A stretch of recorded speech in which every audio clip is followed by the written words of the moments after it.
Hi guys, it's me Karen from Karen's Intuitive Jewelry. Hope you all had a great weekend. I'm shifting gears and going to do a copper piece right now.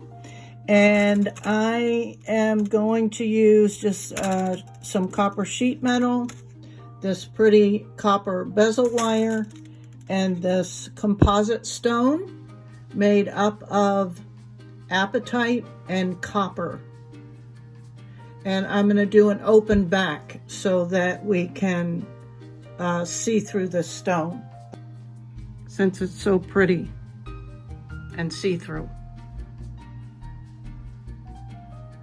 I just marked out, around the stone where I want it to go. I'm probably just going to do a jump ring at the top, and so I'll be sawing that out. And next I'll be measuring the bezel wire and cutting that, and then solder it. So I just want to give you a little tip about getting a real sharp corner like this. If you've done any kind of wire wrapping or wire work, you know that you can use your pliers to kind of get a much sharper bend. So you just bend it where you want it and then kind of over bend it, right? And then bend it back. And that gives you a nice sharp corner.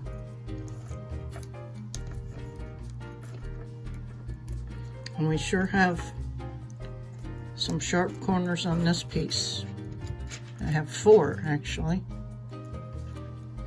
Okay, and I'm going to cut this, and I'm trying to cut it more in between these little crown points so that they match up better, and then I can snip this little small section off there so that it's not hanging out all by itself. Yeah, this is the first time I'm attempting that. Because usually I just go for it. And now that I'm learning more, it'll, I think, be more pleasing to the sight without that little half or quarter of a spike. Okay. So I'm going to get this set up, or I'm going to file the ends of that, make sure they're nice and flush, get it set up for soldering. Okay, so I got this set up. I have a piece of hard solder set right underneath the seam. I'm going to apply the flux and get this soldered.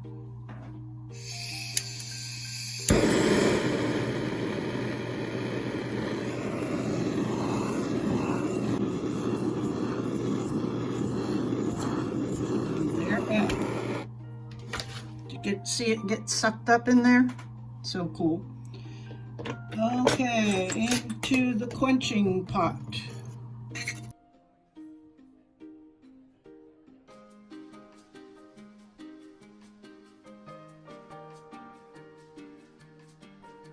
Okay, this looks like a crazy contraption, doesn't it? Well, I'm using 2 cross-locking tweezers. They're made out of titanium. And then I'm using these titanium clips that you can buy just little strips of and make them into the designs you want. I do have a tutorial on that. But this is because this particular bezel is kind of big and kind of a weird shape. So I had a heck of a time getting it absolutely flush with the back plate. So what these 4 areas are doing is just giving it a little bit of a support, okay?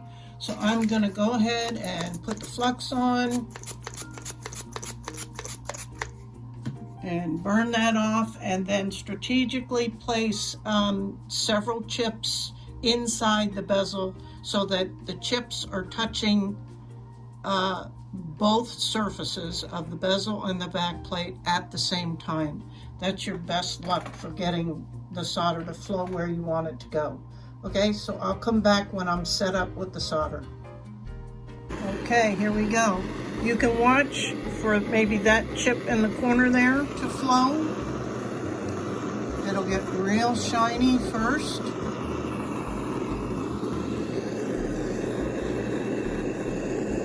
And then it'll quickly start to flow. And yes, I'm trying to heat from underneath so I don't risk melting any of the points on those bezel, on that bezel strip.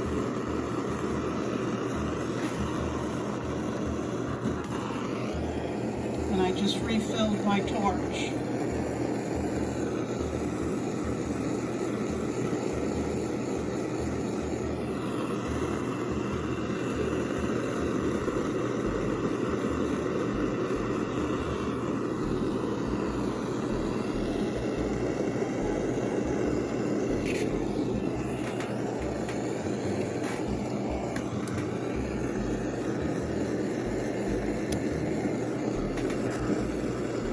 It takes longer to get bigger pieces of copper to get to the melting point, so it's not unusual. Although in the beginning I was like, come on, what's happening, what's happening? And I think I would give up too soon.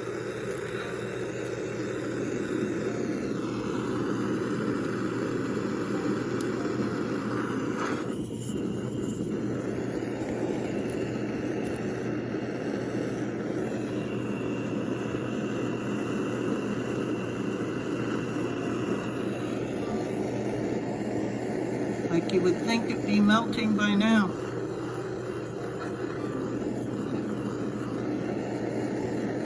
Holy crap, you guys, that took me forever. And I just couldn't do it on screen. I had to literally get up close and personal and pay more attention to not catching myself on fire. And I'm not kidding you. That was crazy. I ended up adding several more pieces of solder.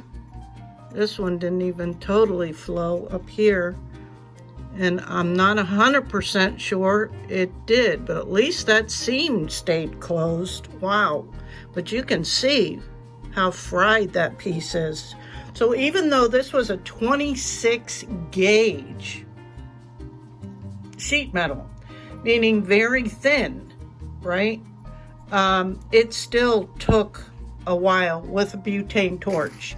And that's why eventually I want to get back to a big torch, because the bigger torches that mix propane with oxygen can handle copper. And this is a bit bigger piece, not really all that much bigger than what I've worked with. So that's why I was kind of surprised. But let me see if the stone still fits. It might have gotten pretty distorted, but let me check. Okay, phew, so it fits. It's got a little bit of opening up here, but I think I can get it centered. Okay, into the pickle pot. And this is after the pickle pot. It's going to require a lot of sanding for sure, because I believe that's what they call fire stain, and you have to get beyond where it's burnt, or that darkness will keep coming back. But luckily I just have to worry about the edges, because I'm going to be cutting the center out, remember? Because I want to be able to have light go through the stone. Okay, so I'm going to shape this up and do some filing and sanding and whatnot, and I'll be back. And hopefully I can just punch a hole up here and do a jump ring. Okay, I'll be back.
Well, here it is, guys. I'm thrilled with this piece.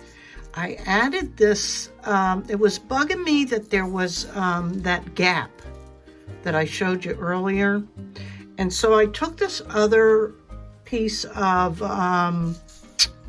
gallery wire that I'd used before. I don't know if I filmed it, but it's much, much bigger. But what I did was I kind of filed the bottom of that bezel piece down and kind of shoved it down in that, the ledge down in there, and then folded it over. And then this other bezel piece is folded over, so it's not going anywhere. I didn't even solder that.